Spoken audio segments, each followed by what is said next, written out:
Votre dîner. We've had great food so far. Les repas étaient très bons jusqu'à présent. C'est bien de savoir qu'on est bien nourri et qu'on a de belles présentations pour nourrir l'esprit. Et ce sera le cas également cet après-midi à titre de rappel. 2 ou 3 séances sont uniquement en français. En commençant par la prochaine, c'est le mot des pros. Pour ceux qui ont déjà participé à une conférence du partenariat, c'est une présentation éclair sur un sujet d'intérêt. Je suis heureuse de vous présenter Waldo Beauséjour, qui est analyste principal à InfoRoute Santé Canada et qui travaille sur les dossiers d'équité. Et Waldo va nous parler d'équité en santé numérique au Canada. Que disent les chiffres?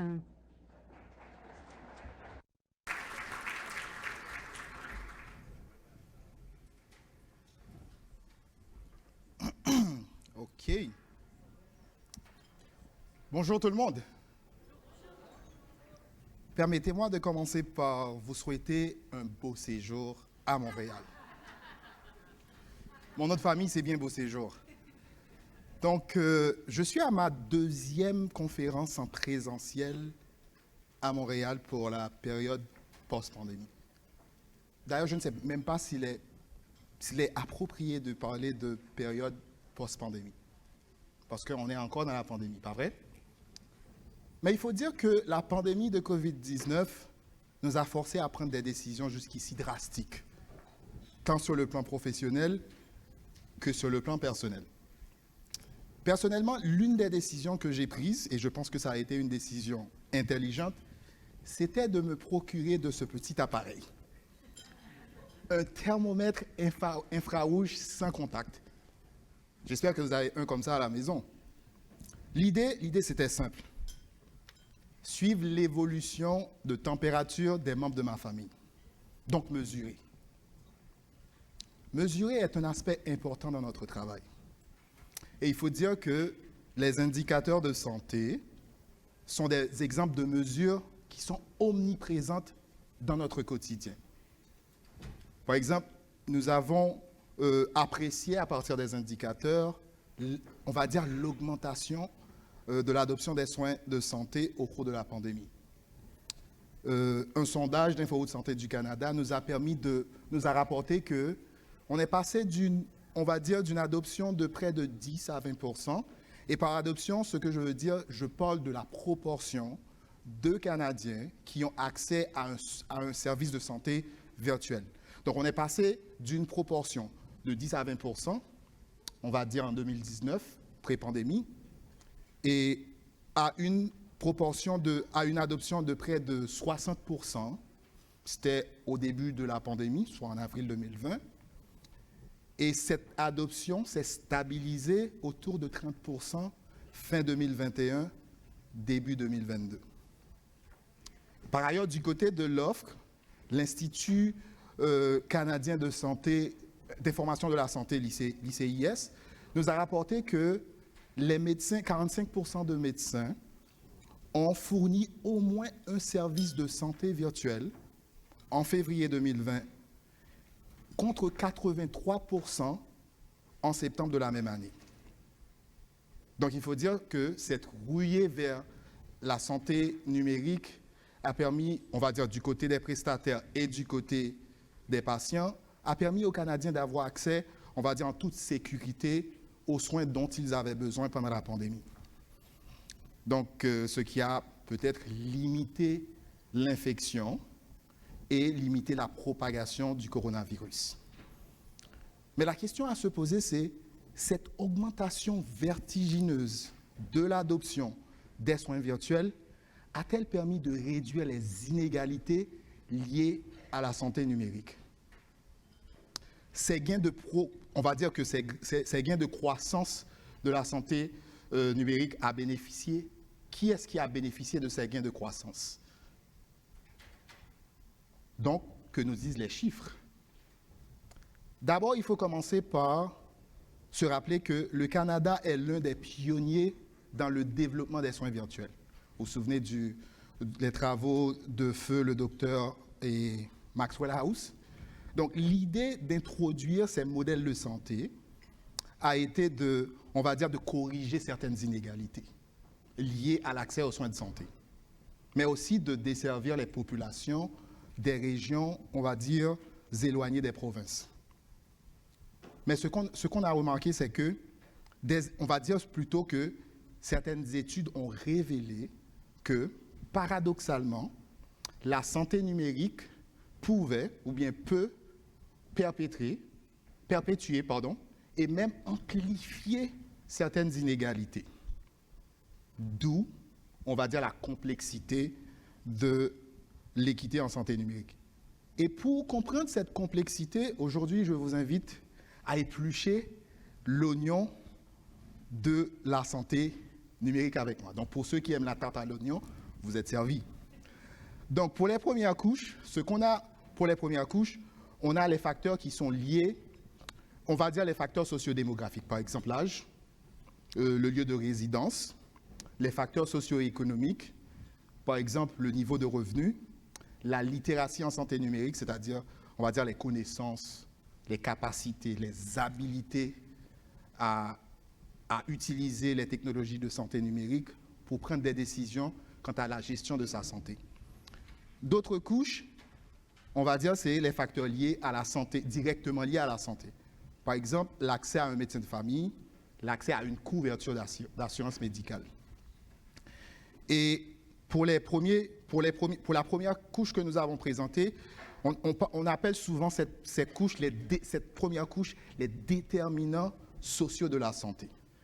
Et pour être en conformité avec le rapport du groupe spécial sur l'accès équitable aux soins de santé qui a été rédigé sous l'égide du docteur Johan Affleck, on va ajouter deux autres couches.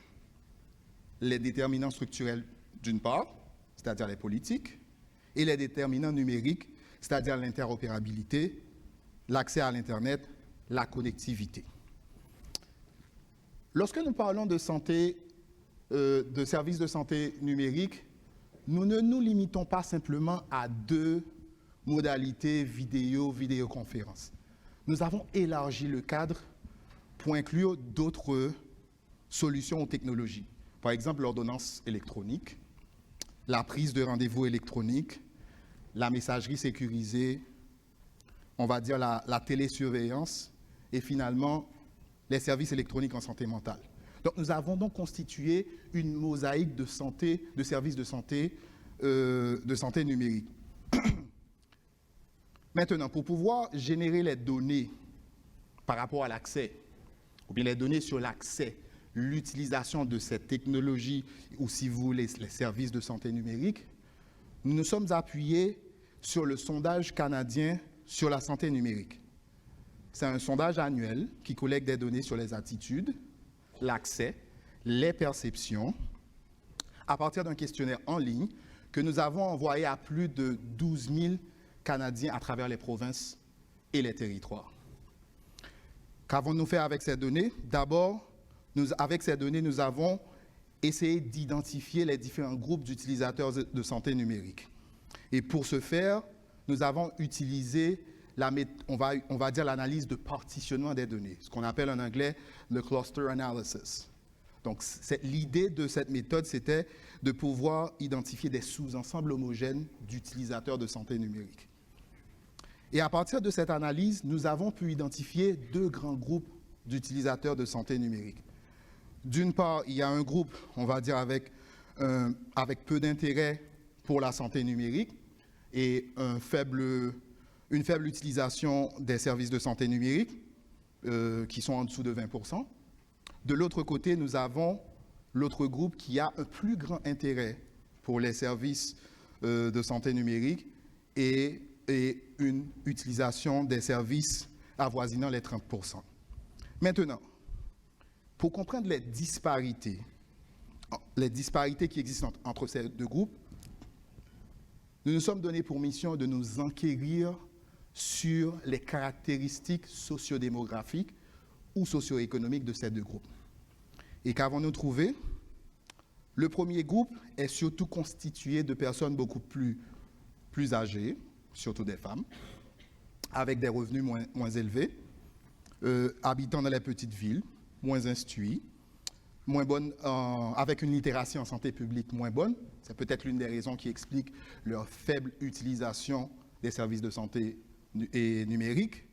Et de l'autre côté, le second groupe, avec des personnes beaucoup plus jeunes, avec une répartition, on va dire, beaucoup plus équilibrée en matière de sexe et de genre, des revenus beaucoup plus élevés, qui habitent dans les grandes villes, et qui plus instruits, et avec une meilleure littératie en santé numérique. Donc, cette analyse de partitionnement des données nous a permis on va dire, de jeter les bases de l'analyse de l'équité en santé numérique. Mais pour essayer de comprendre les inégalités ou bien les inéquités en santé numérique, la première étape constitue à mesurer les inégalités. Il faudra mesurer les inégalités et comprendre leurs origines, pas vrai? Et ce que nous avons fait, nous avons utilisé des proportions, des ratios, pour pouvoir mesurer les inégalités et comprendre leurs origines. D'abord, nous avons commencé avec les facteurs liés à la santé. Et pour les facteurs liés à la santé, nous avons commencé à l'accès à un médecin de famille. Et nous avons constaté que ceux qui avaient accès à un médecin de famille étaient 2 fois plus susceptibles d'avoir accès aux services de santé numérique que ceux qui n'en avaient pas. Vous conviendrez avec moi que les personnes qui n'ont pas accès à un médecin de famille, ils n'ont pas une bonne continuité de soins, ils reçoivent moins de soins préventifs et ils sont plus susceptibles de se présenter à l'urgence, pas vrai? Du côté des maladies chroniques, nous avons remarqué que ceux qui avaient une maladie chronique étaient plus susceptibles, avec 56%, d'avoir accès aux services de santé numérique, contre 44% pour ceux qui n'avaient pas de maladie chronique. Par rapport à l'accès à une assurance ou bien une couverture d'assurance maladie, ceux qui avaient une assurance, soit publique ou privée, ils étaient plus susceptibles d'avoir accès aux services de santé numérique comparé à ceux qui n'avaient aucune assurance. Et pour ce dernier groupe, ils avaient un taux d'accès d'environ 35%. Par rapport aux facteurs sociodémographiques, prenons l'âge. Pour l'âge, nous avons identifié 2 grands groupes d'utilisateurs. D'un côté, ceux de la génération Y, âgés de 25 à 39 ans, et d'un autre côté, les adultes âgés de 65 ans ou plus. On est au niveau de la période de pandémie, je dois vous rappeler ça. Et pour ces 2 groupes, ils ont affiché des taux d'accès de près de 53% et 51% respectivement. Par rapport au lieu de résidence, nous avons aussi remarqué que les gens qui vivent en milieu urbain, ils étaient beaucoup plus susceptibles d'avoir accès aux services de santé numérique avec 51%. Donc, ils étaient 1,5 fois plus susceptibles d'avoir accès à ces services de santé numérique que les populations des régions rurales et éloignées. Tandis que, si vous vous souvenez, l'objectif principal des soins virtuels était de desservir ces populations régionales, ces populations des régions rurales et éloignées. Par rapport à la catégorie raciale et l'origine ethnique, ce que nous avons constaté, c'est que les Noirs et les Autochtones, qui font généralement partie des communautés marginalisées et racialisées, ils étaient les moins susceptibles d'avoir accès aux services de santé numérique, avec 44% d'accès et 47% d'accès respectivement. Et par rapport à la langue, principalement parlée à la maison, nous avons remarqué que ceux dont la langue principalement parlée à la maison n'était ni l'anglais ni le français étaient les moins susceptibles d'avoir accès aux services de santé numérique, avec 46%. Finalement, par rapport aux facteurs socio-économiques, nous avons mesuré le revenu du ménage, qui est un indicateur du niveau de revenu. Et ce que nous avons constaté, c'est que la proportion de Canadiens ayant accès aux services de santé numérique augmentait avec le niveau de revenu. Donc cela veut dire que plus le revenu était élevé, plus la proportion de Canadiens ayant accès aux services de santé numérique était élevée. Maintenant, nous tous qui sommes ici dans la salle, l'une des choses que nous avons en commun, c'est que nous sommes des privilégiés. Certains d'entre nous ont accès à un médecin de famille, à une couverture d'assurance, les connaissances et les habilités pour accéder aux services de santé numérique. Malheureusement, certains Canadiens n'ont pas ces privilèges, ce qui crée des inégalités. La santé numérique peut corriger ces inégalités parce qu'il améliore l'accès aux soins. Maintenant, qu'est-ce qu'on doit faire par rapport à tout ça? D'abord, il faut dire que la prestation, la conception, la prestation des soins de service, des soins virtuels doivent tenir compte des caractéristiques ou bien des déterminants sociaux. Les chiffres que je viens de vous présenter l'ont prouvé. Si on veut mesurer la performance de nos projets en matière de santé numérique, nous devons continuer à collecter des données, donc mesurer. Merci.